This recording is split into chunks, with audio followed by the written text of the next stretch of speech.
Welcome, Hoosier fans, to another victorious episode of the Assembly Call. Tonight, we rewatched your number 1 seed Indiana Hoosiers defeat the number 4 seed Louisville Cardinals 82-69 to advance to the Elite Eight of the 1993 NCAA tournament. The victory was Indiana's 31st on the season, and only 2 teams in Indiana history have won 31 games in the season, the 1975 and 1976 teams. So the squad that we watched this evening is certainly in good company. This will mark Indiana's 10th trip to the Elite Eight, where the Hoosiers have a record of 8-1. Hoosiers will now await the winner of Kansas and Cal. So whether that's the Kansas team with a balanced scoring effort, or whether that's Cal led by a young man by the name of Jason Kidd, we'll find out who the Hoosiers will face soon enough. For tonight, I'm your host, Andy Bottoms, here with Galen Clavio from Crimson Cast and Chris Williams from IU Artifacts, and we will break it all down for you on this edition of the Assembly Call IU Postgame Show. And let's start this show the way we start every show, and that is with our Hoosier Proud banner moment.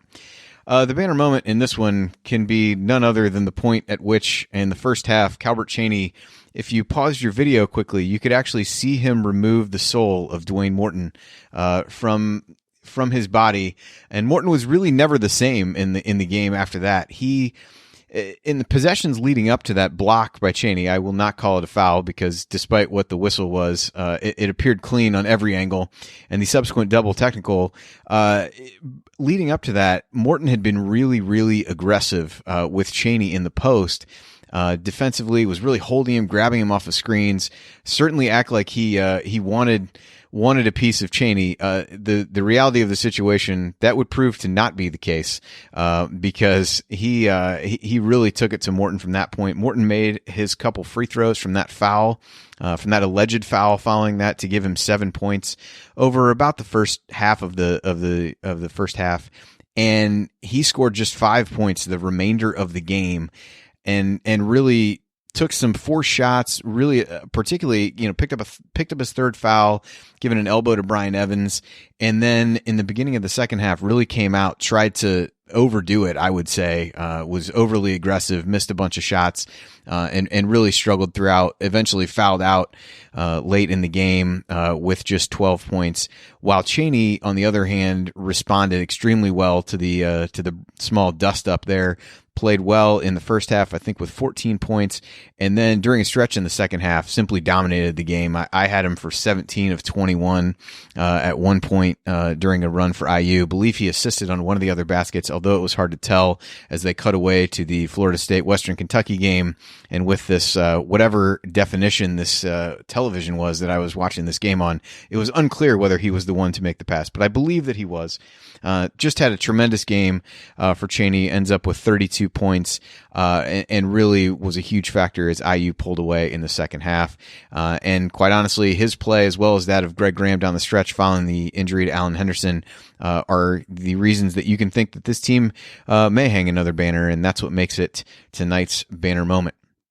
So with that, I will want to talk about our friends who sponsor the banner moment, which is our friends at Home Field Apparel, a company that was founded by an IU grad and remains based in Indianapolis. They may have 60 plus different schools available on their website, but IU was their first school and their first love, and they remain huge supporters of IU athletics. That's one reason to support Home Field Apparel, but the 2 most important reasons to shop Home Field Apparel are, 1, the comfort.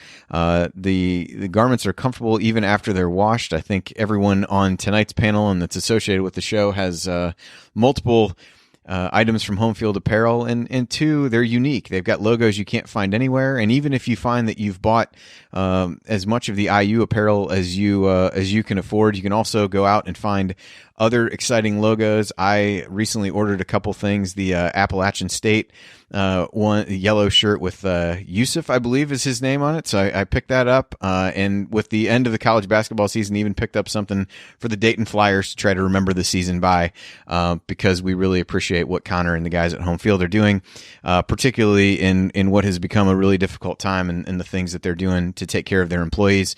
So a company that we are happy to have on board, and one that we proudly stand behind. And remember, because you're a member of the Assembly Call audience, you get a massive discount when you order at homefieldapparel.com. You can use the promo code Assembly20 at checkout to get 20% off of your entire order. That's Assembly20 for 20% off your entire order. So go to homefieldapparel.com today and get the most unique and comfortable IU apparel anywhere. All right, now it's time to move the ball, find the open man, and get some opening thoughts from the rest of our team. Tonight, we've got a couple special guests on for us, so I will throw this to Galen Clavio first of Crimson Cast to get his thoughts on this exciting 13-point IU victory that sends them to the Elite Eight. I mean, I'm 13 years old right now, so a 13-point victory seems very apropos. This was there was a lot of concern coming out of last weekend's game against Xavier, because this was an IU team that frankly looked pretty vulnerable against Xavier. They struggled to put away a team that certainly wasn't a world beater by any stretch of the imagination. And you were certainly concerned coming into this contest, taking on a Louisville team that, didn't have as good of a season as perhaps their talent might have dictated, but still is as normal, a really athletic collection of players that's coached well by Denny Crum. You're really worried how they were going to handle not having Alan Henderson maybe at all. And you also worried about, what the mentality of the team was going to be, having just survived in the second round. And so it was heartening to see IU come out and play as well as they did early on in this contest, because they were on it offensively from the get-go, and their shooting was just incredible. They were shooting like 82% at one point in the first half. That would gradually fall off. There were some things about the game that were a little bit troublesome. The turnovers, and I think just the carelessness with the basketball was a bit of a head-scratcher. But by and large, this was the kind of dynamic offensive performance, as my dogs are going crazy here in the background. They were really pumped up about the way that IU was able to get guys open. And I think particularly Calbert Cheaney and Greg Graham just showed why they've been the leaders the way that they have, not just this season, but the last few seasons. So, overall, anytime you can win by double digits in the Sweet 16, that's huge. And that's something I think that hopefully this team can build on as they go into their Elite Eight game. Agreed. The other special guest we've got with us tonight is Chris Williams from IU Artifacts. So, Chris, what were your thoughts on tonight's big victory? Well, it's a classic example of just how much Calbert Cheaney can take over a game. I think we saw that evident. He has this ability to create space and kind of make shots. His mid-range game is as good as we've ever seen up to this point, I think, in IU history. And I think that, one of the things you have to look at is the foul situation. Indiana only committed 9 fouls the whole game. And I think that played a big role in getting the victory, because you go into this kind of echoing what Galen was saying. Indiana is lacking size right now. And Henderson's limited minutes on the floor, you could see that he just was not himself. And I tweeted earlier that, talking about the fact that it was almost as if we're looking at another situation with Scott Mayo on the floor during the 75 season. And I think that, when with Henderson's lack of mobility, it was really up to Matt Nover to stay out of foul trouble. And he did a marvelous job of that. He had those 2 quick fouls to start the second half. But other than that, he was able to hone it in. And I think, to me, that was a big key here, because you see the way they started. They started with Brian Evans and Calbert Cheaney, so they tried to start a little bit more up front. But Evans is not a natural 4. I think he's more of like a 3 in many ways. And I think, Calbert has the ability to play a variety of positions on the floor. But for Nover, I think that's something you can't underestimate. Is, first of all, he played every minute of the game. He never left the game. And even toward the end, he didn't get to the point where he started grabbing or committing cheap fouls because he was getting tired. And I think that really sets a really good message. Now, moving forward, it's just going to get harder against Kansas, because there's going to be more size and more athleticism. So it's going to beg the question of whether or not they can sustain this with their limited front court presence.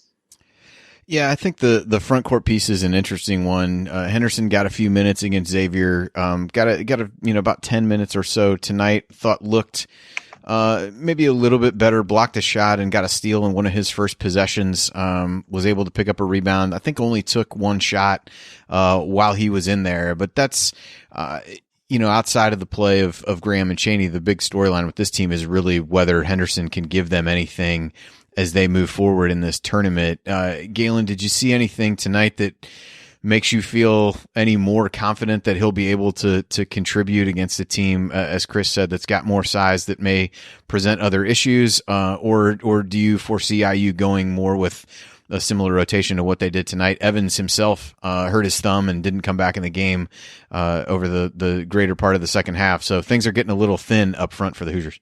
Yeah, no, and they've been thin for a while, and they've been able to survive almost entirely off of the fact that they've got Calbert Cheaney on the team, and they're getting really good contributions from their guards. Greg Graham had a good game against Xavier, had another good game again today. Damon Bailey's been off from the field.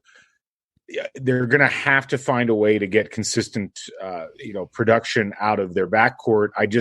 I'm not seeing it. We saw Henderson for about 6 or 7 minutes against Xavier, and he's just not himself. There's no blame. I mean, I'm shocked he's out there, frankly. From everything that we heard, and the way that the injury happened, it just didn't feel like we were ever going to see him back on the floor this season. And the fact that he's playing at all is miraculous. But kind of like it's a little different, I think, than the May situation, in as much as May,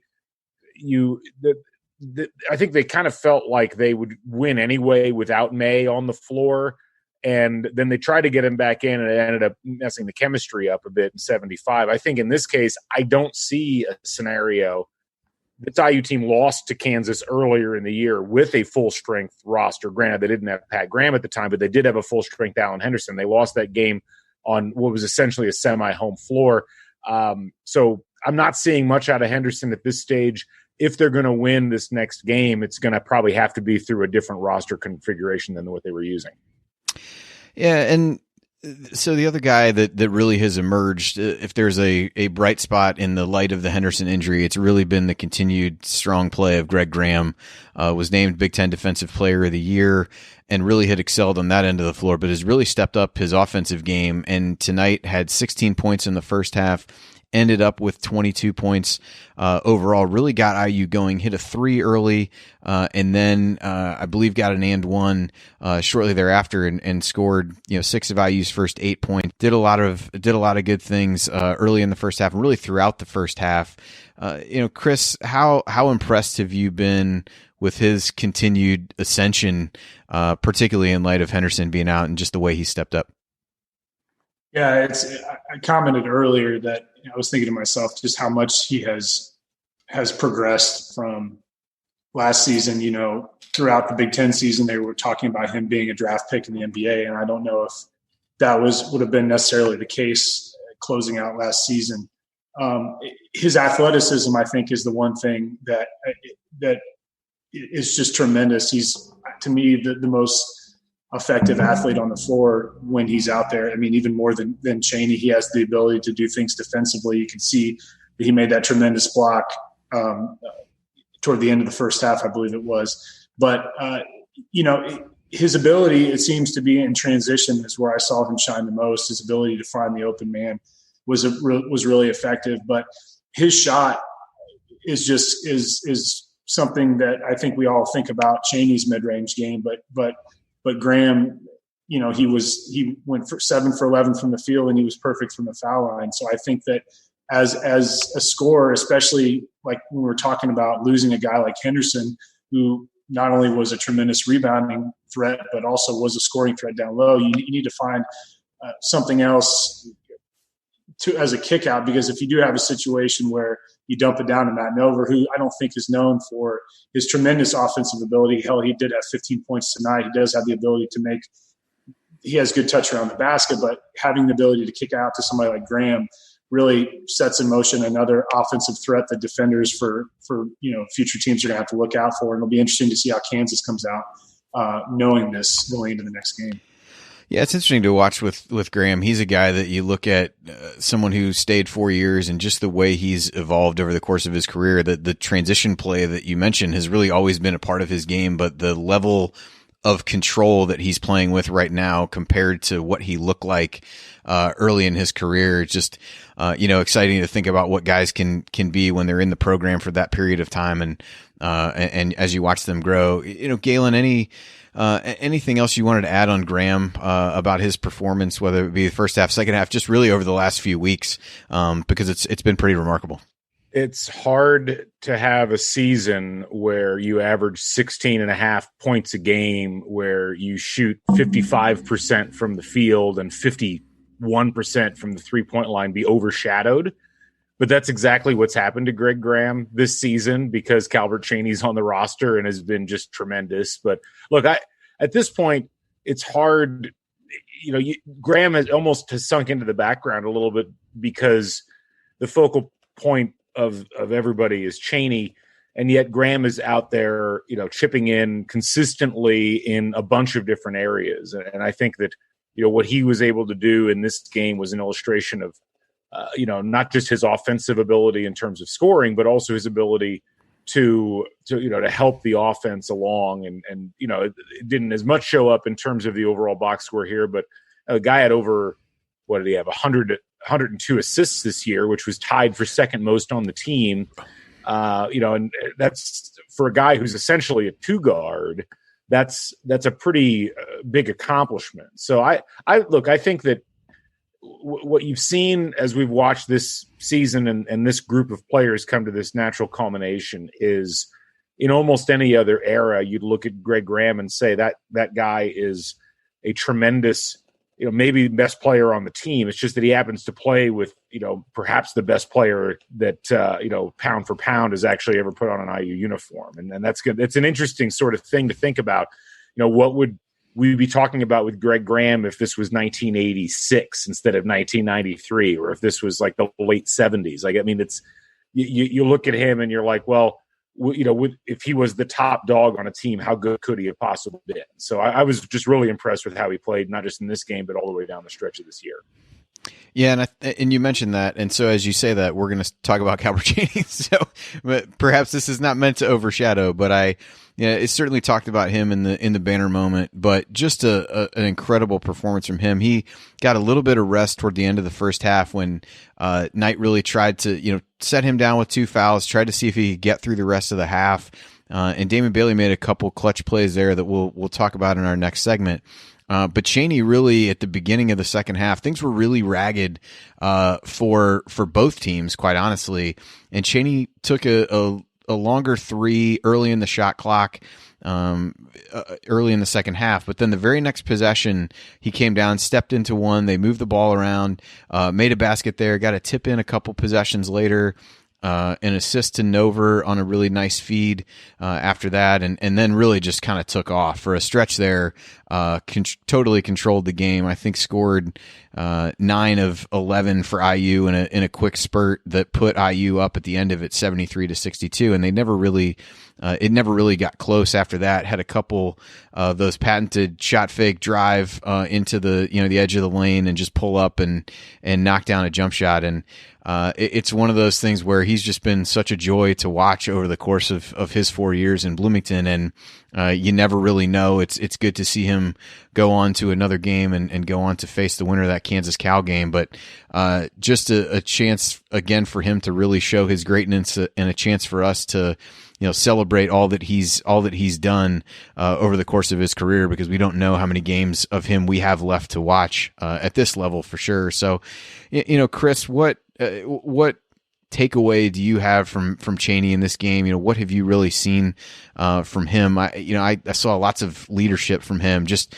making pumping his fist, not an overly demonstrative guy, but pulling Greg Graham aside a couple times when he got upset about something, and just the kind of leadership that you really like to see. But what will be a lasting impression of you from Cheaney whenever his run at IU comes to an end over these next few weeks? Well, he's clearly not going to take crap from anybody, as we saw with the Dwayne Morton situation. So I think that's one thing you have to address first. And he's not going to back down from that. Yeah, the leadership has been there. I think you could argue that the leadership was there in many ways from day one. You could argue that as a freshman, he came in and really kind of cemented himself as, this player that was going to be someone that was going to take on a role and was not going to be backing down from whatever was kind of thrown at him. It was interesting during the game, whenever Louisville kind of crawled back between 4 down to 3, even kind of, I think 3 might have been the closest they got in the second half, but Cheaney was always there just to hit the dagger after dagger after dagger. And that's something that routinely he has been capable of doing. When you needed a basket, you needed something to kind of, transition things back to in Indiana's favor. He's been that guy. And I think that his presence on the floor, it just brings a lot of comfort to the rest of the players. And I think that there's just something about, even when in the first half, when there was this back and forth and both teams were just playing really ugly basketball, it was Cheaney that kind of settled things down. I mean, you saw him running the point a couple of times on a few possessions that I thought was interesting in terms of, kind of running things the way he wanted to see things kind of play out. And I think, to me, there hasn't been a player on IU's roster in a long time that has been able to do that as like that kind of floor manager. You could argue that Steve Alford in many ways embodied that, but I don't think I know Galen's probably looking at me going, it's not an apples to oranges comparison. But I think in terms of, being willing to say what's needed to be said to a teammate at a given time, Cheaney's not going to be one to mince words. I think when he's been that way, and he was that way last year. I think last year, he was the team leader. Clearly, it was not seniors Jamal Meeks and Eric Anderson. It was Cheaney's team, and it's been that way for you could argue for at least 2 seasons, if not more. Yeah, it's. I was thinking about that while we were having this conversation, Chris. It's like, think back to what we've seen in the last 15 years of Indiana basketball, and there really hasn't been a player quite like Calbert Cheaney. I guess if we're going back the full 15 years, I think you could probably say Mike Woodson was the last player that was kind of like that. Because if you go through, Isaiah Thomas was tremendous, but Isaiah Thomas was a point guard.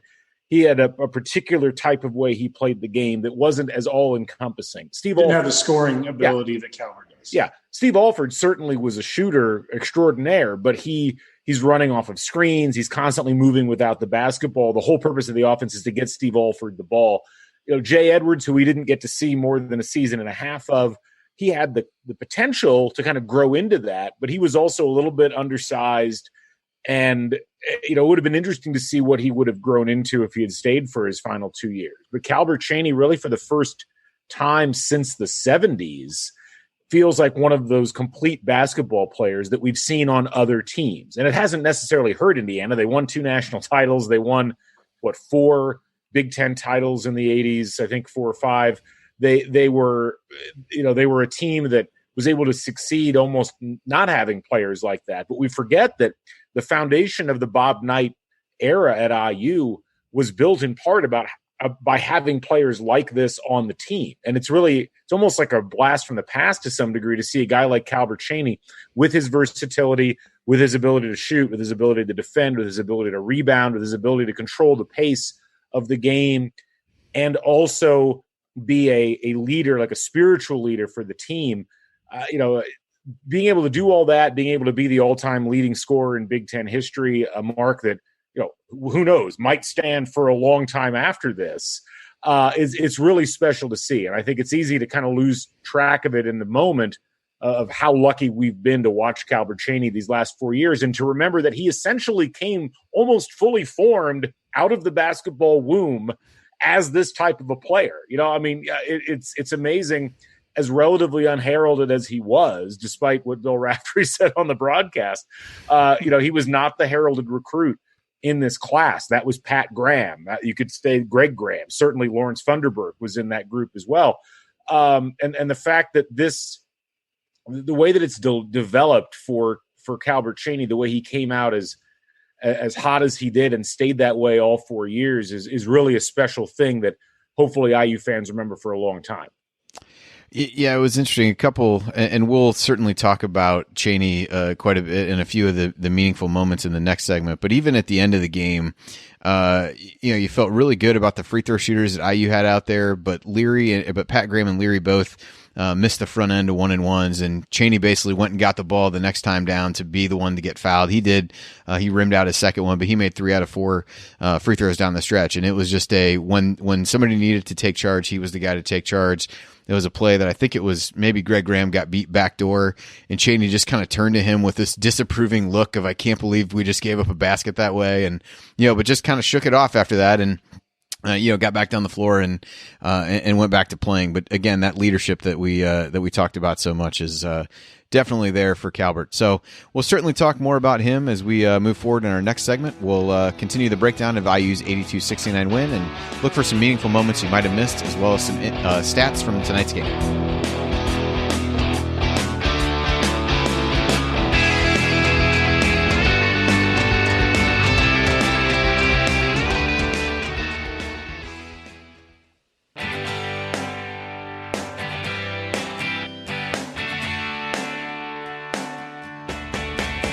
This is Jordan Halls, and I never miss a shot, or an episode of the Assembly Call.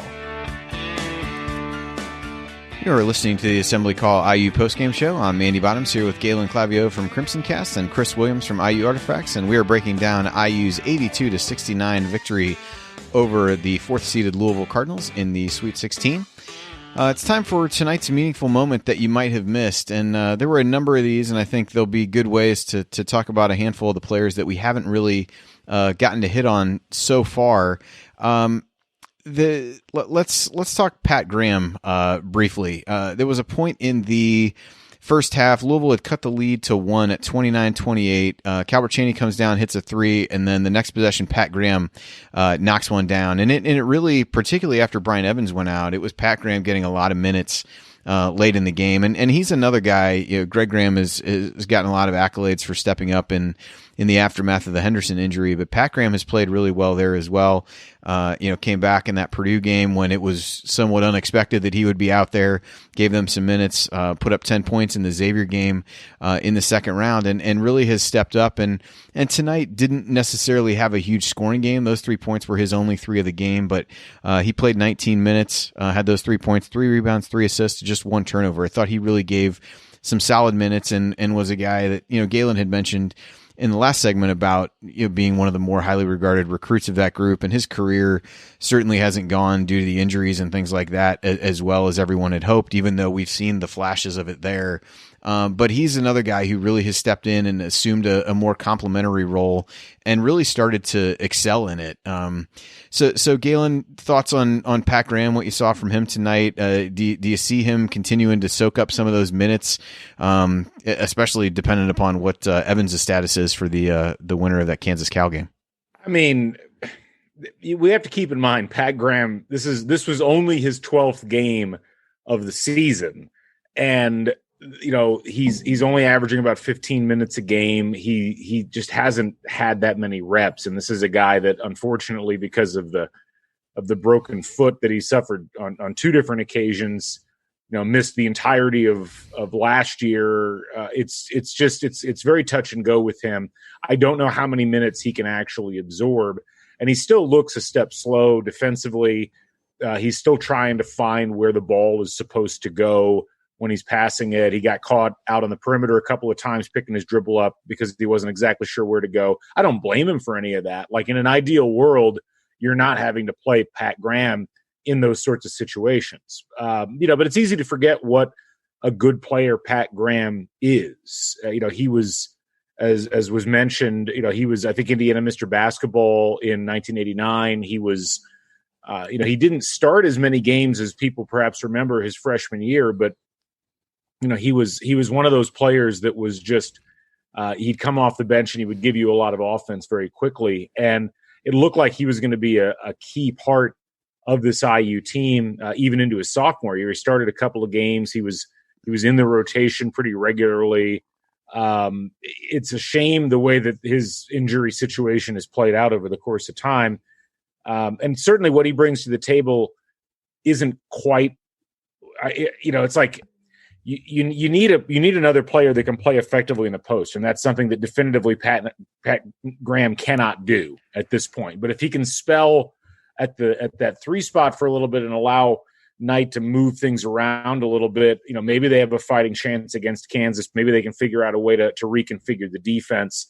But I think his best contribution is going to be if he can get hot from outside, if he can hit some shots from 3, if he can open up the defensive setup for Kansas a little bit, that's going to be where his contributions will come in. Yeah, I thought he passed up. There was a shot, I think, in the second half where he shot faked out of an open 3 that you would have liked to see him take and took a pull up from there. But I you'd like to see him have the confidence to really step up and hit that three like he did in the first half. The other thing they did do when you talk about defensively, Cheaney played a couple possessions on Rozier and really kind of played more of the four at times in the second half. So maybe you see some of that dependent upon what Evan's status is. But Chris, thoughts on Pat Graham's performance tonight and what that might mean, what, if anything, that might mean for his minutes as we move into the Elite Eight? Yeah, I'm just going to kind of echo a few things that Galen said. I don't think that he was 100% out there. I don't think that he could have played any better than he really did, obviously.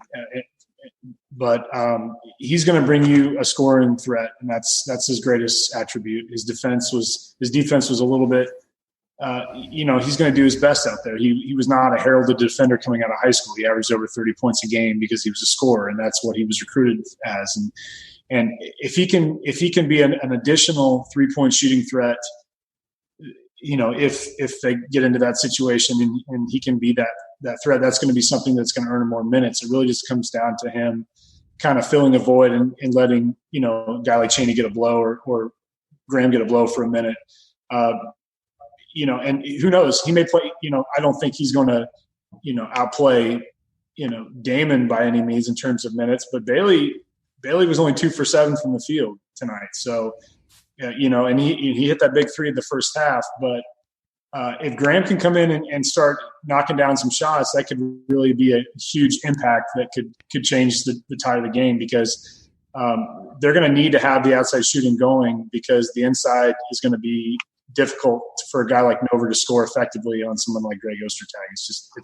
It's going to be touch and go. So. I think Graham could bring a lot to the table if he's making shots.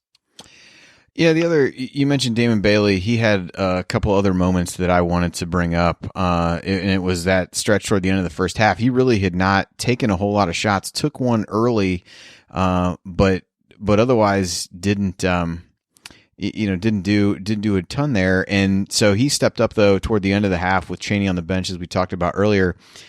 Hit a big three, and then you had the other kind of meaningful moment that I had jotted down. Brian Evans makes a good defensive play, knocks the ball out of bounds when it seemed like IU wasn't going to get the ball back. Chris Reynolds had gotten called for an offensive foul, and so you didn't feel like IU was going to get another shot at it, but Evans makes a solid defensive play. 1.9 seconds left. IU's got the ball.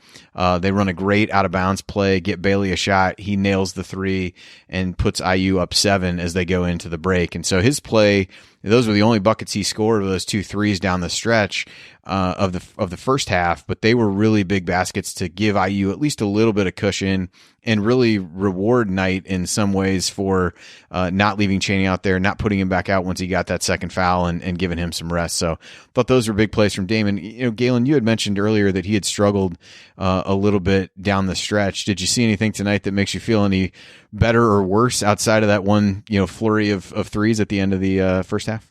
Not really. Here's the thing about Damon this year. If you look at his stats from his first 2 years, and then you look at what he's done this year, he's had a tendency to sink into the background a little bit more. And I think that that's just Damon being a good team player, in as much as he's been called upon. And I think it was really obvious in this game. He's been called upon to be the de facto point guard who can also score, because IU doesn't really have that player on the roster right now among like the cadre of point guards. They've got Chris Reynolds, who certainly can play point guard from a passing perspective, but in a game like this, where you have to have outside offensive threats, Chris Reynolds just isn't getting it done. That's why he only plays 3-4 minutes in this game. This is where they miss a guy like Jamal Meeks from last year, who could drive and penetrate and was an offensive threat. Maybe wasn't as good of a passer as Reynolds.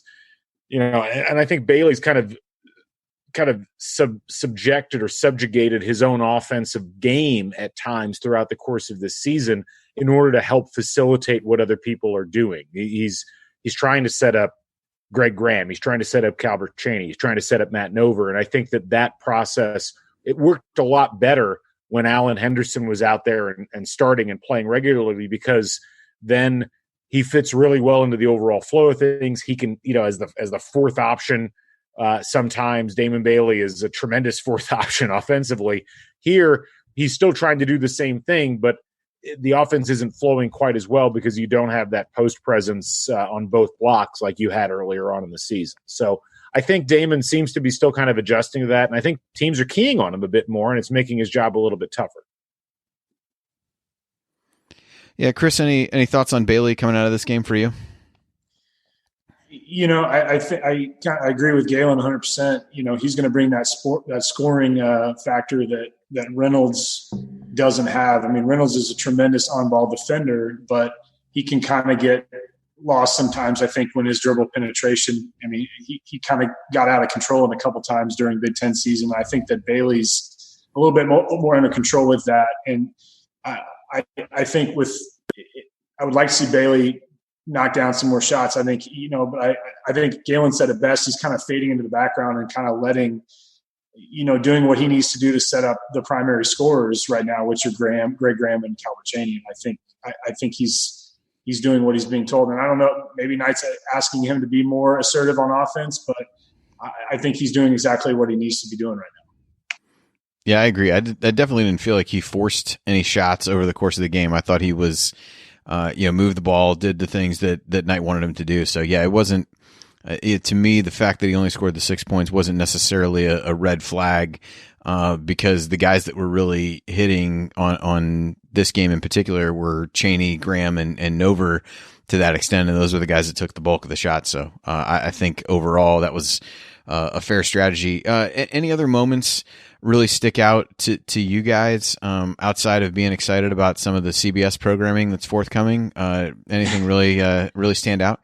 I thought it was interesting when Louisville tried to do the trap on full court toward the beginning of the game, and Indiana broke it pretty easily for a lot of easy buckets, and they kind of abandoned that. I thought that was something that I thought that, Louisville would come out and try to hurry them up and get them out of their comfort zone to be in a half court set. But I thought Indiana handled it really well. And you could see that there were some times that there was some turnovers that were there. And like I said, those first 6 minutes, it was crazy how fast back and forth they were going. But I think I was impressed with how well Indiana was able to break that full court press and really kind of put Louisville in a predicament of whether if that was going to last the rest of the game or if they were going to have to give it up, which they did.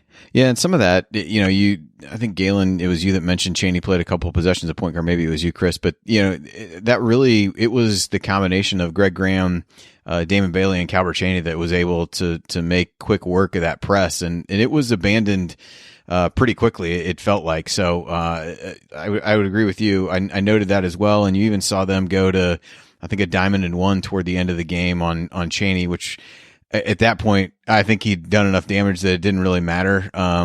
Whether, who knows what would have happened whether they'd done that earlier in the game. But at that point, IU had Leary out there. I think he knocked down a 3 during that stretch. And so, yeah, it was interesting to see some of the different things that they tried defensively. But given how well IU scored, nothing was particularly effective.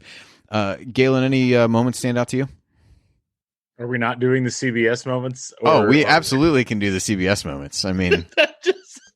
I think you a man with 3 wives guy or picket fences, Dr. Quinn medicine woman? There's so many. I mean, as I mentioned, the man with 3 wives, I initially thought that was Richard Karn and not Bo Bridges, which would have been an interesting twist if it had been Al from Home Improvement with 3 wives. But that was tremendous. The just so much 90s just across the board.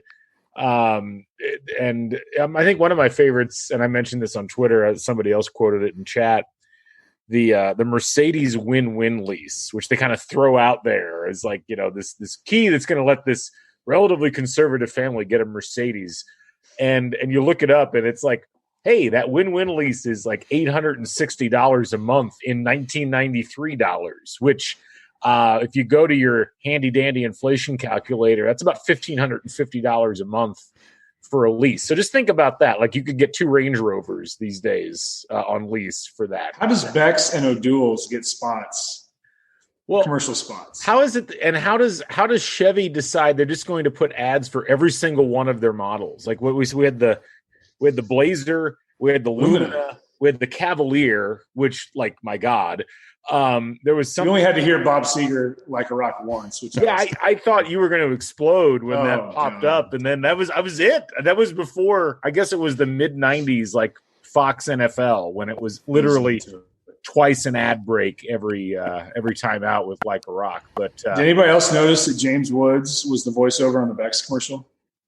I missed that, and I also missed apparently Gillian Anderson was on a credit card commercial, which that's tremendous. It's there's so much 90s across the board. James Brown's tie at the beginning that he was wearing, like that was a tremendously 90s look. But no, overall, I think that the broadcast itself, it amazes me how many of the advertisements I recognized but hadn't thought of for a couple of decades. And I'm like, I can't remember where my car keys are most mornings, but I can remember the stupid ad about the Pontiac where they're like, it's saying, this is $5,000 less than the Accord. It's like I remembered every single part of that commercial, and I hadn't seen it in 18 years. That depresses me that somehow I retained all of that. So mostly the broadcast made me feel bad about myself.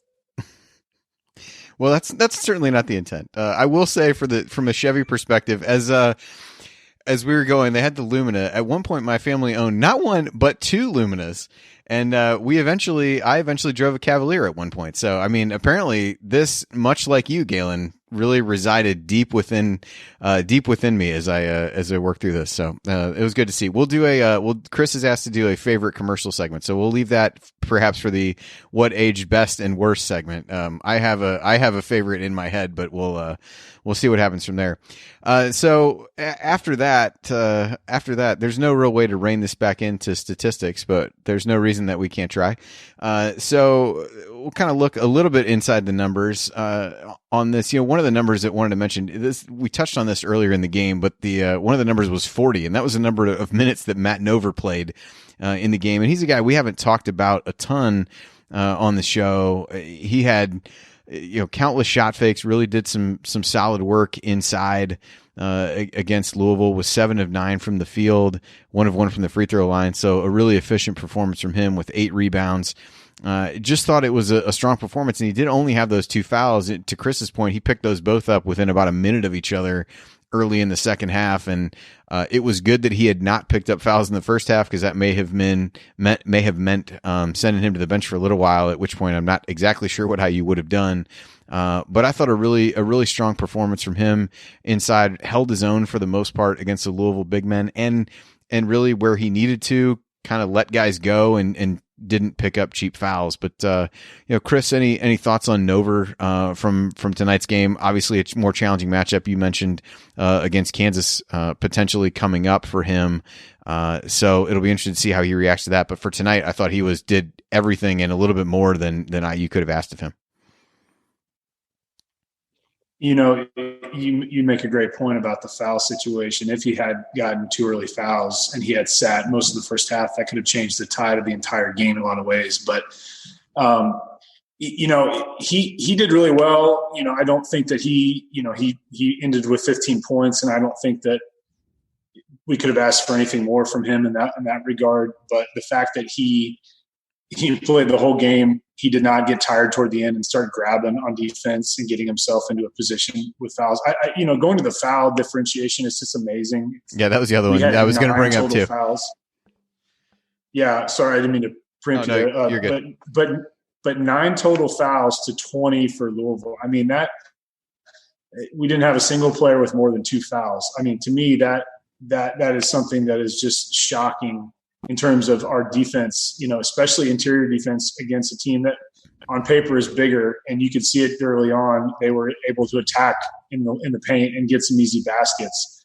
But to Nover's credit, I think he played as flawless as he could have. He did have 2 turnovers, but like you said, he did his job of staying out of foul trouble. The next game against Kansas, you're talking about an extremely skilled big man and great ghoster tag that I think it's going to be a big question to see if Nover can sustain that again. And, we can't expect a lot out of Alan Henderson, unfortunately. I think the interesting thing is when Alan Henderson came in that first possession, the dead ball, he went to the free throw. He was there at the free throw line, and he didn't even go try to rebound the ball. he had no intention of trying to go for the rebound. Now, granted, Calbert was shooting free throws, but he didn't have any aggressiveness with that. And I think that Nover realizes that he's in for another tough game against Kansas. Yeah, the other thing statistically, you talked about the foul differential, although even Louisville, they fouled a lot late in the game, but they had to give a lot of fouls before IU went to the foul line there toward the end. The shooting numbers for IU are just amazing. On 2-point field goals, they were 21 of 31, so 68% on 2-point shots, 7 of 14 from three, and 19 of 25 from the line. They missed a number of free throws late. Most of those were late, actually. I think 4 of them came in the final minutes. Just 3 offensive rebounds for IU, which I think happens because they did not miss a lot of shots. So nothing to be worried about there. They basically played Louisville to a stalemate on the boards. And then 19 assists on 28 made field goals for IU, which when you go back to some of the other conversations that we talked about where there's not a true point guard on the team with, Reynolds is maybe the guy who would be the prototypical point guard, a definite pass first guy, didn't get in until after 16 plus minutes of the first half, but just, I think a real testament to the way that IU moves the ball. And it doesn't necessarily matter that there isn't a true point guard on the roster when you're still dishing out 19 assists, on the night. Galen, any thoughts on the assist numbers or any other stats that jumped out to you as you look through the stat sheet? Yeah, no, I mean, I think you make a really good point, and this was something they brought up on the broadcast. It's not a typical offense that teams are used to seeing, and I think Louisville hadn't seen an offense like this throughout the whole year, where there's just this constant cutting, this constant screening, and we know this all because we watched IU for years. But when you see it like this in this sort of a situation, it's like, oh, that's why this works so well. And I think to some degree, you go through the Big Ten season and everybody knows, okay, this is the book on Indiana and this is how you defend. When Indiana gets into the tournament and they're able to run that offense well, it oftentimes results in a lot of assists, particularly as the game goes along, because the other team doesn't know what IU's planning on doing and can't keep up as the screens continue and they can't take a rest on defense at all. And, so I think it's just what Indiana's supposed to do. And it's heartening to see that they still do it. We saw this last year in the tournament, and now we're seeing it again this year. I did want to bring one thing up on Nover that I thought was really interesting. There have only been 2 players who have started all 34 games so far this season for Indiana. One of them is Calbert Cheaney, and the other one is Matt Nover. And you wouldn't think that, especially with Greg Graham averaging more points a game, with Damon Bailey being on the roster. But Matt Nover has started all 34 games. He's averaging double figures. It's really interesting because he's taken up at least some of the scoring burden that was left over from Eric Anderson graduating, and yet they're completely different types of players, and they do completely different things. And I think it's a testament both to Nover and to Bob Knight that they've been able to figure out a way to make his particular skill set work within this environment and within this offense. And, it's easy to some degree when you've got Calbert Cheaney and you've got Greg Graham and you've got all these other players, Alan Henderson out there. But the fact that this particular type of guy, I mentioned how Calbert Cheaney was kind of a unicorn. If you look at the last 15 years of IU basketball in terms of the type of player that he is, Matt Nover is not a unicorn. Like, we've seen this player over and over again, the guy that stays for 4 years, gradually gets better, and then has a senior year where he blossoms and becomes something above and beyond what he started off with. But it's still fun to see, and it would be a shame if we ever lost that tendency in IU basketball where we didn't see guys staying for 4 years and blossoming into this in their final year of action. Well, yeah, we talked about that a little bit with Greg Graham earlier. I would agree with you. It's always exciting to see these guys grow over the course of their career, and those are a couple really strong examples. A couple other stats before we wrap up this segment. Defensively for IU, we talked about not committing fouls, but the other thing was that they'd still defended really well. It wasn't that they were just letting Louisville get whatever shots they wanted. Louisville knocked down 8 threes, but they were 8 of 25, so just 32% from 3 and 41% from the floor. Didn't put them on the line a whole lot, only gave up 13 free throw attempts, which is not surprising given the nine fouls on IU, but really solid performance there. And the other thing of note, we talked so much about Nover and Graham and Cheaney. Those three guys combined to score the same number of points as the entire Louisville team. So really with three guys, they played them to a stalemate, and then the contributions of the remaining players accounted for the difference. But just a really strong, albeit top-heavy performance from guys, as we've kind of mentioned, that have really carried a heavy load, both before and after Alan Henderson has gone down. So a solid performance from those guys, as we've mentioned, and otherwise, a lot of good stats are there to tell the story of a game when IU played as well as they did tonight. So with that, we'll wrap up this segment, and when we come back, we'll give out our game balls, and we'll talk through what aged best and worst from this game, and try to put it into some historical context. That's next here on the Assembly Call. Stick with us.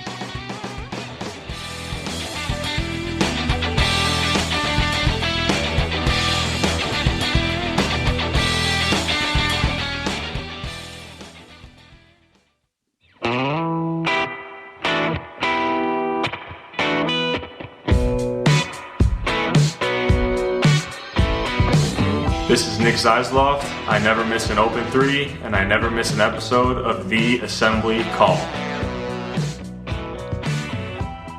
You are listening to the Assembly Call IU postgame show. Catch us live immediately following every IU basketball game, plus every Thursday night at our website, assemblycall.com. And while you're there, make sure you sign up for our free IU Hoops email newsletter. Over 7,000 of your fellow IU fans have already subscribed. And you can also text IU to 66866 to subscribe to the newsletter. That's IU to 66866. I'm Andy Bottoms here with Galen Clavio from Crimson Cast and Chris Williams from IU Artifacts. And it's time now for our game balls, and also time for us to kind of break this down and not pretend that we're in 1993 anymore, although ideally 1993 me was not having a beer during the show, or really any show for that matter at that point, but who's to say? So with that, we can kind of let down the wall here and talk about that, but we'll do game balls first. Jared has put this in the run sheet as game balls around the horn. Andy, Calbert, Galen, Calbert, Chris, Calbert, Jared, Calbert, everyone with a brain, Calbert. So I don't know that I'm in any position to dispute that, and I don't know that anyone would after having watched the game. But I might as well throw it to you guys. That way, if there's any other plays that kind of stick out to you from this game from Cheaney that we didn't hit on already that you want to throw out there, this is your opportunity. So Galen, I'll give it to you first. I think you're still in. I don't even know what to say at this point. Speechless. My God. Your mind's been made up for you. It's fine. Well, like this is, I don't know. But no, look, obviously Calbert, 32 points. And I'll say this. We should all give Calbert the game ball now, because I feel like in any other tournament with any other team, a guy who is the presumptive national player of the year, a guy who's going to be a lottery pick in the NBA, would have been slobbered over throughout the course of the entire broadcast by the crew. And I kind of felt like Calbert was treated like an afterthought to some degree. Also told people to stay away from drugs at halftime. I mean, what did the guy not do? Right. I almost feel like he didn't get enough credit during this game. After he's drooling over Todd Leary the whole game. What the hell? Right. Yeah. It's really weird. You think about the way that stars, like legitimate stars, guys who are scoring 30 points in tournament games, get treated on broadcast today. I mean, if this had been Chris Duhon or somebody like that, it would have been almost unfathomable, like trying to listen to it without barfing. But it wasn't like that with Calbert Cheaney. Like, it was just like, oh, there's Calbert. And a part of it was just how much it fit into the flow of the overall offense. And I think part of it was this idea of, well, this is just what IU does, and you don't notice it till afterwards. And it's like, oh my God, somebody scored 30 points.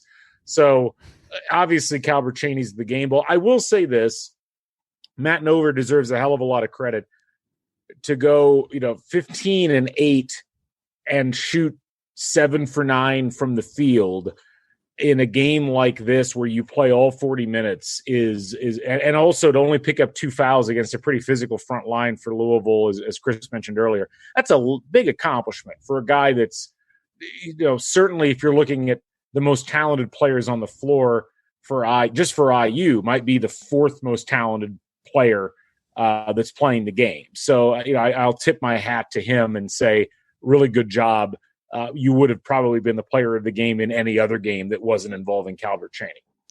Probably fair. Chris? Yeah, I mean, Calbert was Calbert. He went about his business. I think it was very telling when James Brown says, and Calbert has 29 points, as if it's just like, okay, he has 29 points. I'll be honest with you, in the flow of the game, I kind of lost track of how well he was playing at times because he was just doing what he's done all season. It's not something that it was like, oh my gosh, Calbert Cheaney scored 32 points. It's like, it's what he does. And I think it's one of those things where you just kind of, what else can you say about it? I mean, he goes about his business. He wasn't dominating from outside. He was nearly perfect from the field. He shot 89% from 2-point range, and he did what he had to do at the foul line. And he got hacked toward the end of the game and was at the foul line a lot, but he took over the game. He single-handedly took over the game, and he's done that all season long. So I'm not surprised, and it's no question that he deserves the game ball. Yeah, it was a couple other plays that I had noted as we were going through. It was one of them was after the Henderson block and the ensuing offensive possession. He caught a really nice feed, and I did not write down who it was from, but turned and dunked it one-handed over Rozier, and then immediately forces a turnover down the other end and is kind of pumping his fist on the sidelines, getting excited. And then there was a stretch, and I happened to just see this.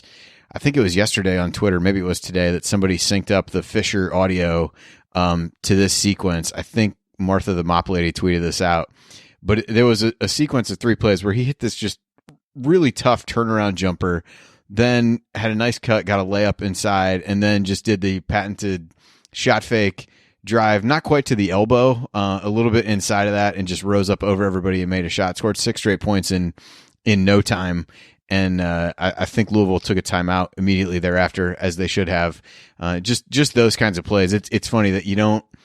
It's been fun to go back and watch some of these games because while they all hold a kind of a special memory for all of us who grew up in that era of IU basketball, it had been a while since I'd really sat down and watched like full games of these guys. And I had watched part of this game even in the immediate aftermath of the Big Ten tournament getting canceled. Like, I had already taken off that Friday after, and I was like, I'm just going to stay home. And I watched some of these games, and I just remember watching this game, and I texted that like these guys were just so incredible to watch. I used expletives as I was doing it, texting to the normal text chain that I have with Jared and Coach and Ryan. But it just like watching these and the poise that he had and how smooth he was just amazing and fun to go back and rewatch again. So kudos to him for the game ball. As if he did not have enough, accolades. This was right up there with the Chevrolet Player of the Game. I'm not sure which model of Chevrolet sponsored the Player of the Game, but they were all there for the taking as we go through that. Chevy. Oh, I think you cut yourself off. It's got to be the Chevy Tracker that he gets the game ball for. Obviously. So as we've been doing with some of these, we've kind of been trying to talk through what age the best and what age the worst. So Galen, let's do the worst first. What age is the worst from this game to you? Oh, it was by far the Toyota Paseo commercial. The women dig it commercial. Like, I mean, just it's like the Me Too movement is going. They're hopping in the time machine right now, and they're coming for you ad agency. Like, that was of all of the things. I mean, there was a lot of funny stuff in there, but that was the one commercial where you're just like, yeah. Actually, the other one, I forget the exact wording, but it was a financial services company.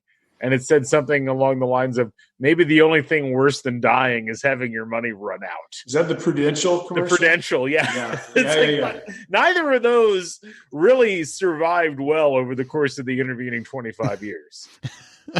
Chris, anything not aged well for you? Being someone who's been on a golf course quite a bit, I could not help but love the classic local golf commercial that was made, where the guy is teeing up with the old persimmon wood, and he has the ball teed up really high, and you can just it's cringeworthy for me. But that one especially was good. But the Dockers with all the pleats, the pleated pants. That one just kind of I had to chuckle on because Well, and all the different shades of tan, Chris. Yes, that's right. Yeah. You have tan and tan. Yeah. The other thing, and this was just brought up in chat by who was it? Oh, by Indiana U Hoops. The live look-ins. So I grew up in kind of a weird situation in that when I was 11, so a couple years before this game, actually, my family moved into a house that had a big dish satellite. And the cool thing, once you figured out how to use the big dish satellite, which was almost impossible to learn, like this was like all the instructions were in hieroglyphics essentially.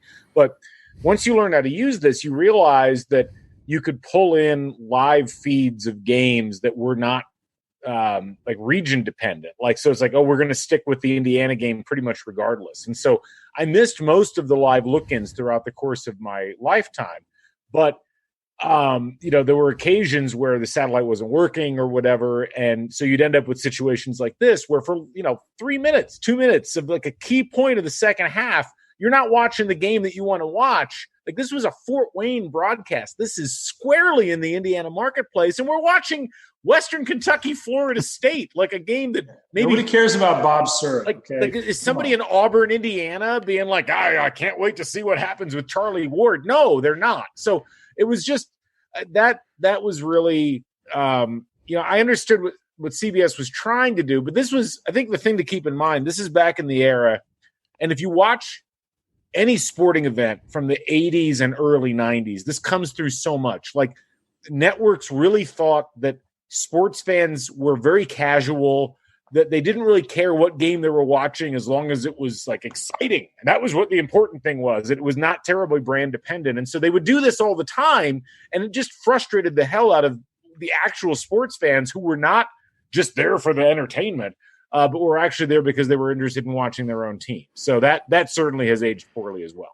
Yeah, I would agree. It was funny because I was sitting watching it. I was just kind of trying to chart like some of the possessions in terms of what happened and who scored. And every time they'd go to one of those, I'd have to get up and get really close to the TV. But it didn't matter because it's not in high def, so you can't, like, no matter how close I was, it didn't really make any difference. But that was super frustrating. I would agree. I remember doing that even when when the games were on, that I would get up and get closer to the TV so that I could see. Like, I didn't care about the 75 to 80% of the screen that was now taken up by the Florida State game. I cared about the 25% that was taken up by the IU game and trying to see that. Although I can assure you that there were probably people at this time in that part of northern Indiana, and maybe even some now, who were appalled by the overall shininess of the Florida State uniforms, which was simply absurd as it showed up. But that was one. I'll throw one out that potentially both aged well and poorly. So I jokingly at the end of the game, when they called that over and back, it's too bad they don't have a monitor they can go to go and check this out afterward. I mean, that was, if you want to look at why people want to have the monitor, it's a call like that where, like, at no point was Pat Graham across the half court line. And it was a clear call. There was really no way to review it. So on the one hand, that didn't age well. On the other hand, it was nice to see at the end of the game, or at any like close call where the ball was tipped out of bounds, everybody just kind of went about their own business and everything was fine and no one complained and no one did let's go to the monitor and look at whatever. So it was one that in certain situations would have benefited IU, but in general, the flow of the game, even late, didn't really grind to a screeching halt. So there was just a podcast with Bill Simmons and Ryan Russillo where they did a rewatch of the 93 Western Conference semifinals between the Suns and the Sonics. And they made the exact same comment that you just made, where it's like there was a controversial call and a guy got knocked into the backcourt, and then like they just made the call and moved on and nobody really cared. And it was nobody did anything. It was amazing. Yeah, yes. We've screwed ourselves. Anyway. Yeah, definitely so. All right. Anything? So, what aged well for you, Chris? Anything that stood out that aged well? Gosh, I think just the appreciation for, and this may not be the right way to word it, but the don't know. The biggest thing that stood out to me that aged well was I thought it was interesting that I'm struggling here. Go to Galen. I'll come back. I'll jump in on this, I guess. No, I mean, I think the freedom of movement has aged really well. And just the overall offensive competency of both teams aged really well. I mean, IU scored 10 points in the first 3 minutes. It was a 93 or 94 point first half combined between the two teams. Shooting percentages were good. Offenses looked really fluid. There were some turnovers, certainly, from some careless passes, but overall that aged really well. And I got to say, as much as we bagged on some of the commercials because of their inherent 90s cheesiness, the fact of the matter is those commercial breaks were short. Like, that whole game felt like it just moved at a clip. Like, there were very few moments where you just kind of felt like, oh my God, are we going to get through this like commercial break and get to the other side of it? It, for whatever reason, and I mean, it doesn't make a lot of sense because the game still existed in a 2-hour time frame, same as it does today, but it just, for whatever reason, the flow of the game now just feels a lot choppier and a lot less organic. This was as I've watched a lot of these older games, there's a smoothness to the way that's because of the shot clock. I mean, the shot clock's it's not just the shot clock, but I really think it goes back to the idea that there's not all these fouls being called constantly. And it wasn't like every game had so few fouls as this one did, but there was a lot more organic movement on offense for both teams in whatever game you were playing generally. And it did feel a lot easier to consume as a person just sitting there trying to watch basketball and see what's going on. And I feel like that's certainly been lost over time. I think of something that I thought was interesting was just that I appreciated more than anything was how much Indiana used the shot fake in the game. I think that's something that is put themselves in a position during the game to really kind of make better shot selections and better shot opportunities. And I think that's something that, looking back now, I wish maybe was more, maybe it's something that's kind of been a lost art in college basketball to some extent. I just saw somebody posted that Bill Raftery's aged well, and I would have to agree on that. And somebody in the chat made that comment, but I don't know. I think I agree with you, Galen, that it does seem like that we saw more basketball and more fluidity with that than with the commercials. I appreciated that overall, but it seemed like the flow of the game kind of evolved as we go through. And nowadays, I think that I like the way you word it as choppy. The games are choppy. They don't seem to have kind of like any kind of consistency to them, even with the most talented, most veteran teams. It's something that is clearly lost. And I feel like I thought I was going to be like I'm just being this old guy saying old things, and yet this game is kind of an acid test for me that goes the opposite direction, because this was not an edited game. I mean, as I've mentioned on previous broadcasts, my dad was militant about like hitting the pause button when the commercials would come on and then hitting it again when it would come off so that there were no commercials. And so you never really got a sense of the flow of the game. This was essentially we're just going to roll the tape and just see what happens sort of thing throughout the course of the whole 2 hours. And it really struck me as I was sitting there watching it, like this feels like an organic experience in a way that a lot of these games just don't now, because they're so saturated with TV timeouts and with foul calls. I mean, it's just the flow is so much better 25 years ago. Yeah, it's funny because, I mean, really, I think the game from like hitting play until the game was over was probably about an hour and 55 minutes. I think overall the YouTube video was close to 2 hours, but there was a little bit they tacked on at the end. I think there was even an interview with Knight and Cheaney that may have been there.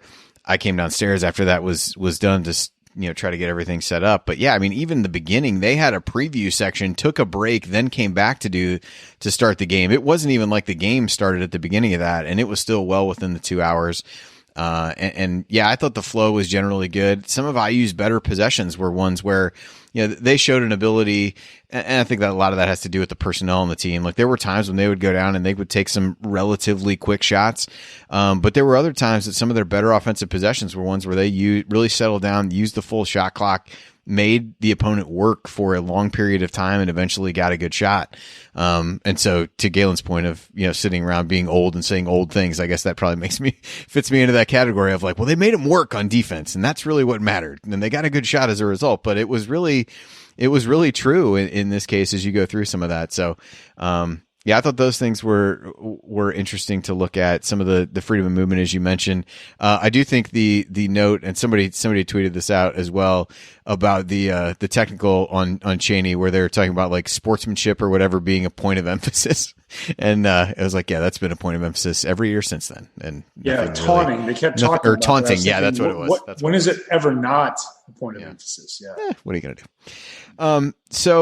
So the other thing to kind of touch on was we've been trying to go through some of these and put them into some kind of context. I think with this team, a lot of it dovetails into the last game that we did, which was the IU LSU game from 1992.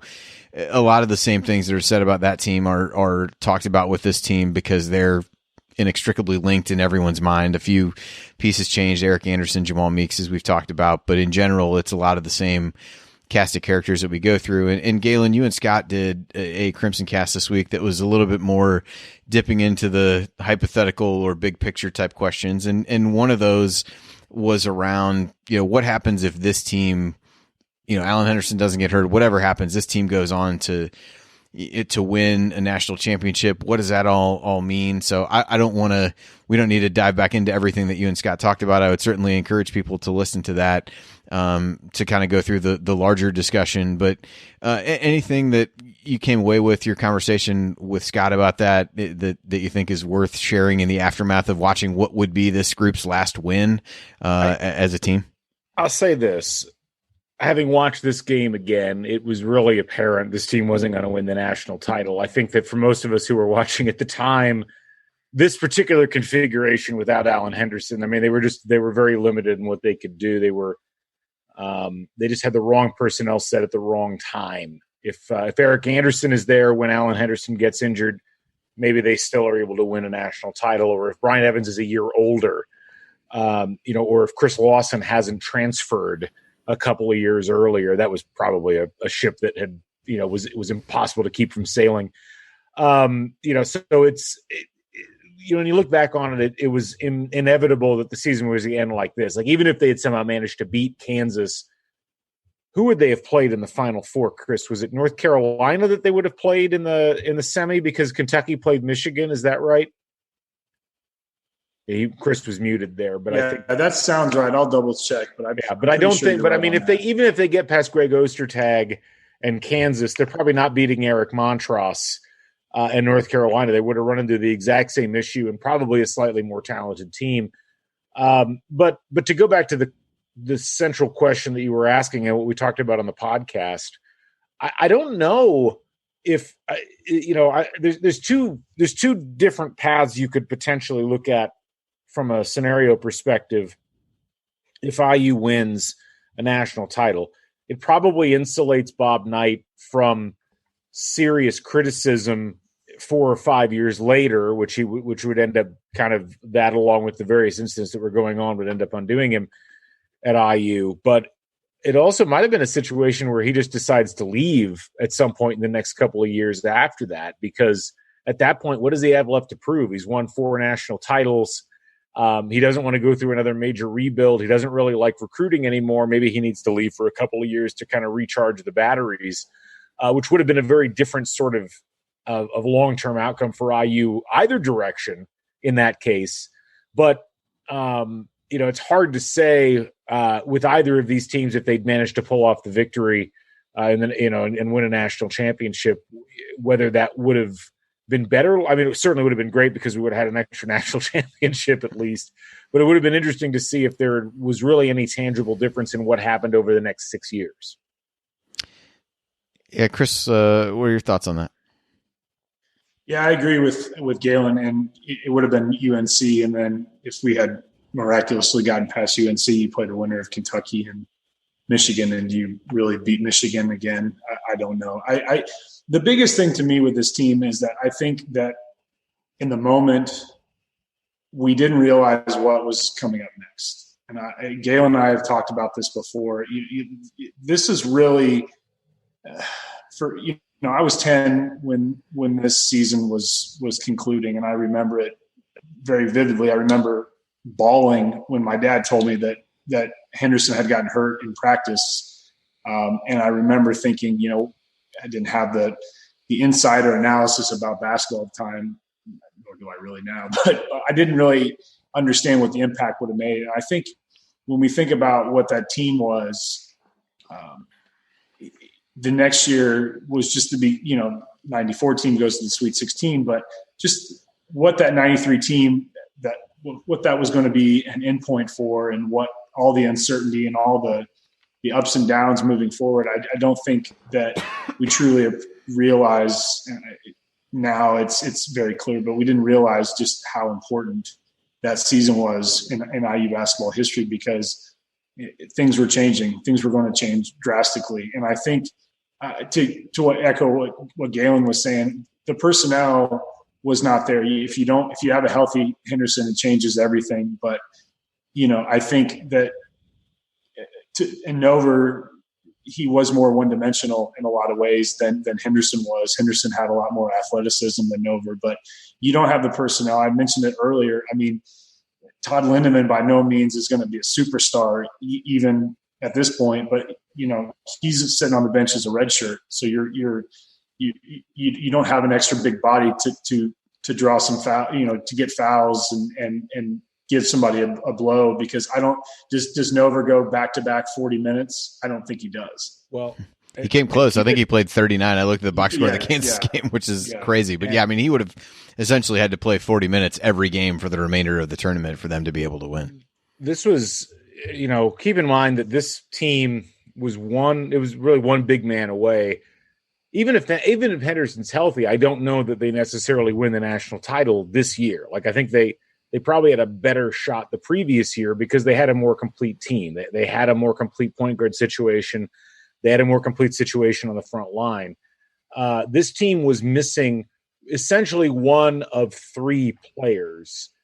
And those three players were either Lawrence Vanderberg, who ends up transferring after 7 games in his freshman year, Eric Montross, who was supposed to be in the next class and didn't, went to North Carolina instead, or Chris Lawson, who was supposed to be the big man that kind of anchored the post for IU over the course of this 4 years. And he ends up transferring after his sophomore year. Was that right, Chris? Yeah. And I was disappointed that you didn't mention Malcolm Sims, his departure at the beginning of the 93 season. That hurt. I'm taller than Malcolm Sims, so I'm not sure if that helps in the post. But it was just like, as good as this team was and as effective as they were, I do think that it was going to be difficult for this configuration of team to win the national title. If they have Pat Graham the whole year and he's firing on all cylinders, and they've got a healthy Alan Henderson the whole year, that kind of changes the equation. But injury-wise, it just kind of wasn't meant to be, and they just never had the type of post depth on this team that they really needed. I mean, that's really where, unfortunately, the recruiting fell down just a little bit, and then obviously things kind of degenerated as the next couple of years went by defensively. Defensively, yes, but recruiting in general. So it's a shame. I mean, it's just one of those. It feels like a really lost opportunity for IU because there were so many good players on this team, and they played so many good positions. But the one position where they really needed depth, they just never could quite get their hands around it the entire stretch of period that they had this particular roster. Yeah, and I think it was interesting because you look at one of the things that struck me so much is going back and watching some of these other games is how little subbing there really was, and how depth, while important, was not talked about in the way that it is today. Now, the flip side of that, to your point, is that this IU team, even by those standards of that time, you look back in retrospect when you kind of take away the fact that it was the teams that I loved growing up with, and you could look past basically any fault that they had and really look and say, yeah, they were kind of on the razor's edge, and then Henderson going out pushed them over that. Evans was not a player at that point who was playing inside. He was, I remember the Michigan game earlier in that season when he really had his, one of his coming out parties when they played in Ann Arbor. He stepped in and played some big minutes, hit a couple big threes.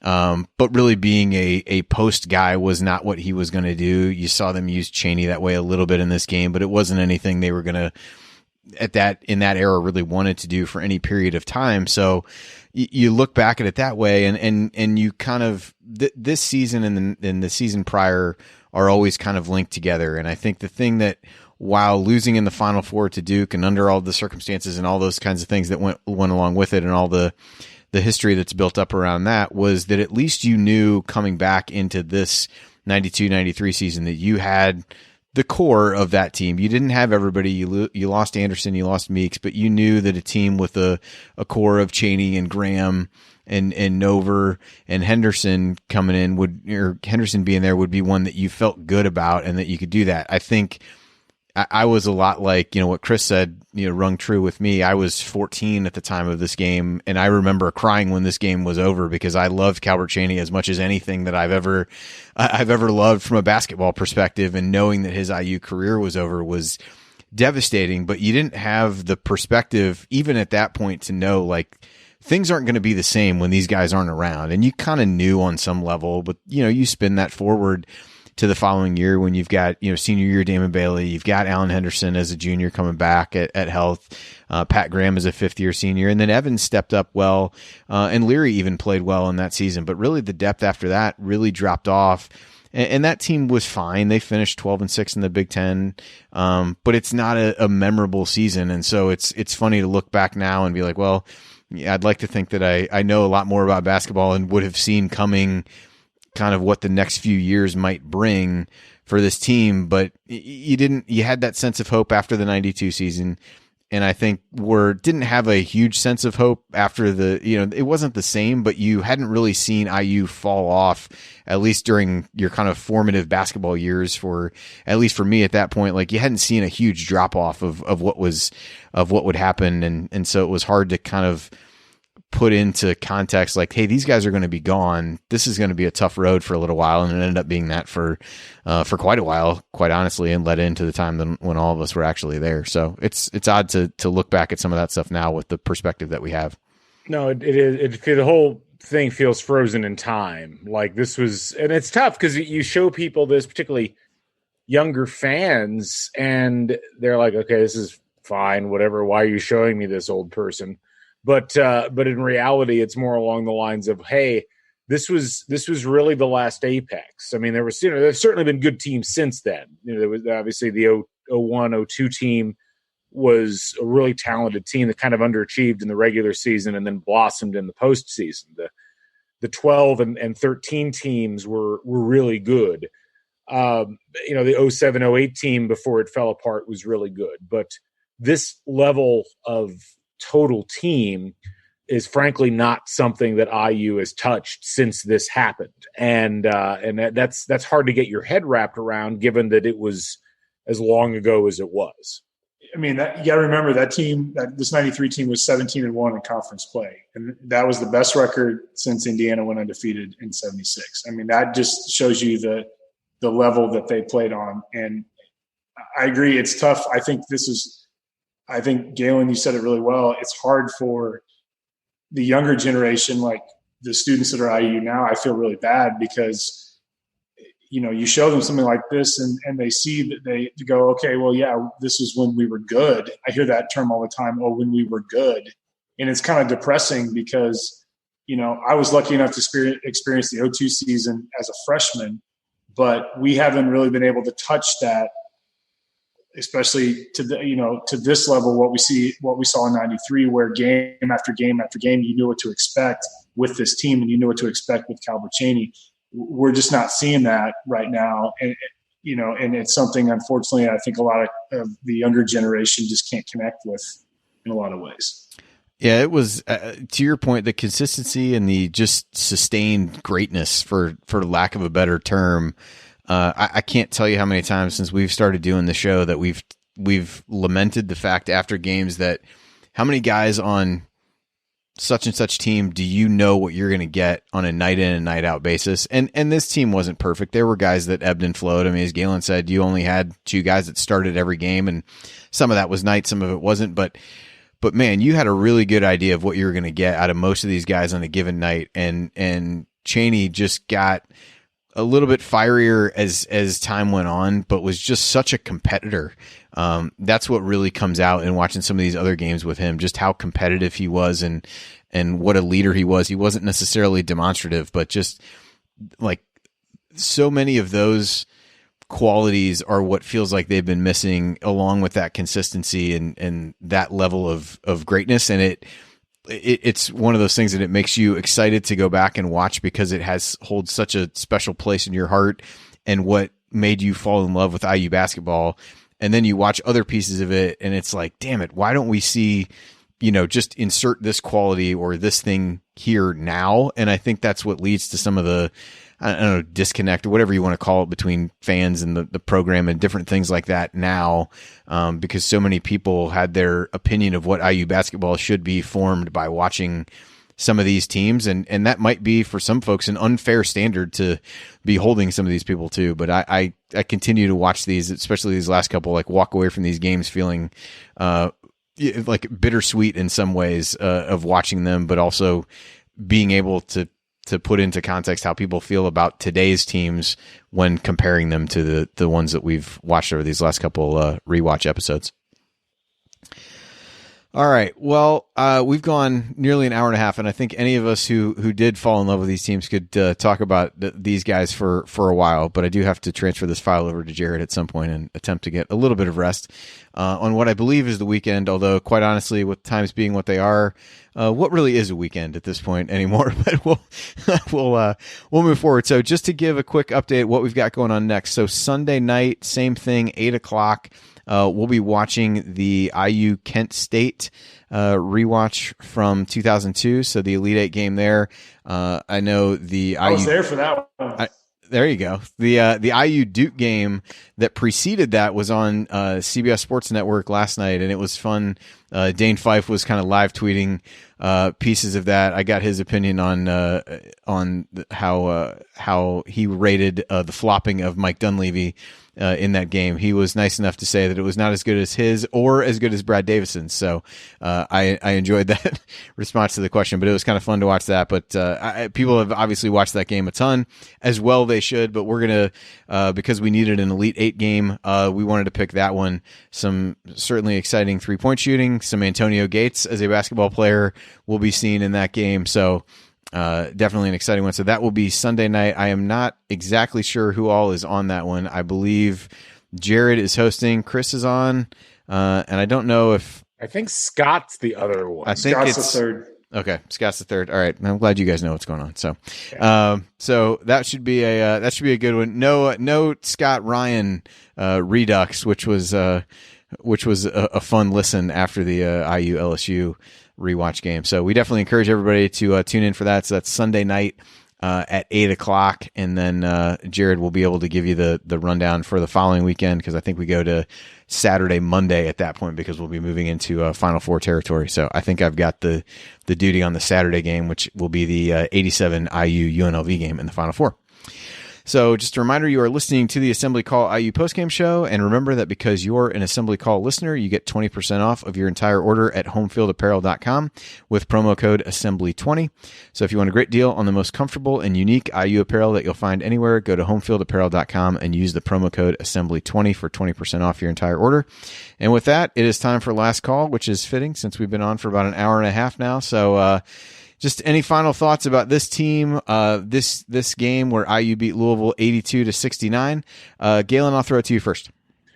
I just miss it. I really do. Like it was fun watching IU come out of the gates and just know exactly what it wanted to do and do it.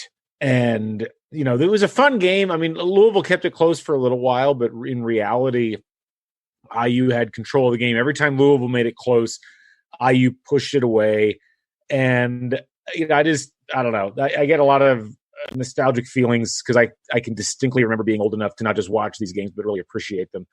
And, it's fun watching the guys play. It's fun seeing people, in their old roles and doing what they do. And so it brings me a lot of joy, but it also kind of makes me kind of wistful.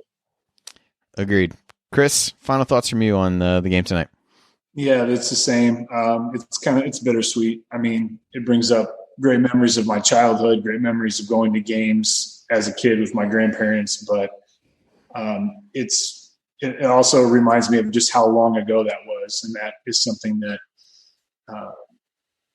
it's kind of a sad feeling, and I just hope that we can get back to that point to some extent in the future. Yeah, I feel like we brought this down from the initial excitement, but I'm kind of right there.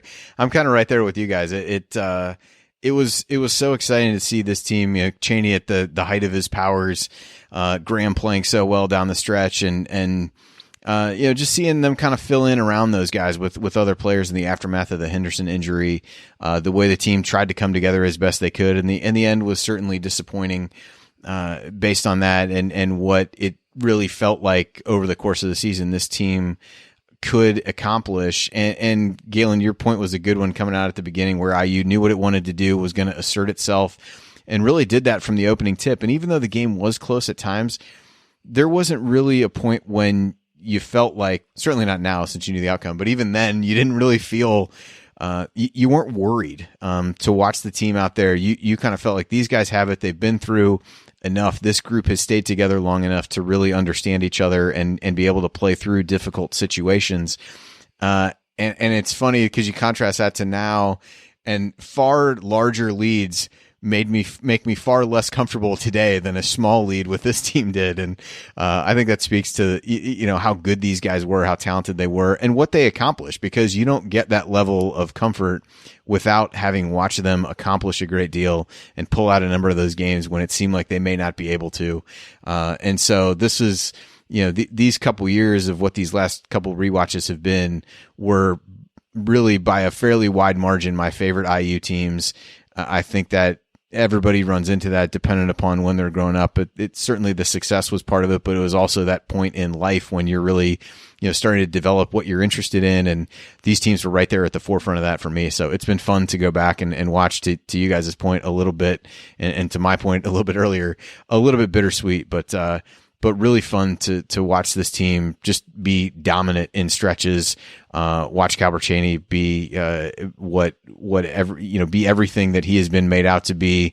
For those who haven't watched a ton of him over the course of time, just a vintage Cheaney performance in this game, and a really fun watch, quite honestly. And these games have all been fun. They're filling a void for all of us between conference tournaments, NCAA tournaments, all that stuff. And so it's been a fun exercise, and one that I know both Scott has Galen said Scott had talked about doing it for a while. We've talked about doing it on Assembly Call for quite some time, and unfortunately not great circumstances actually forced our hand into doing it, but I'm glad we did, and it's been a lot of fun. And so we appreciate everybody joining us as we go through here.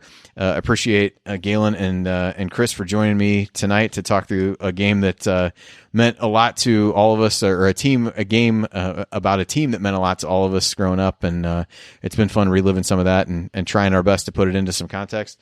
Also being able to really see what kind of cars we might be able to scour the internet for, to be able to find. So if you see Galen tooling around in a Geo Prism around Bloomington sometime soon, I mean, you'll know where the seed was planted, and that seed was planted tonight. Women dig it, Andy. Women dig it. So yeah. I'd love to see Katie's face at the moment that you told her that you'd found a really good deal on a Geo Prism. So please make sure, I know you've videotaped some of your cooking exploits in the recent days, but if you do you stumble your way into a Geo Prism, please make sure you videotape her reaction and share that with all of us. So the way that things are now, I'll get arrested by the Indiana State Police, but that's another story. That cannot be ruled out. So anyway, we appreciate everybody joining us tonight. No formal outro. for this one, but thanks for joining us, talking through a great game from the 93 Hoosiers. And we'll be back again on Sunday night, IU Kent State 2002. So come back and join us again for that one.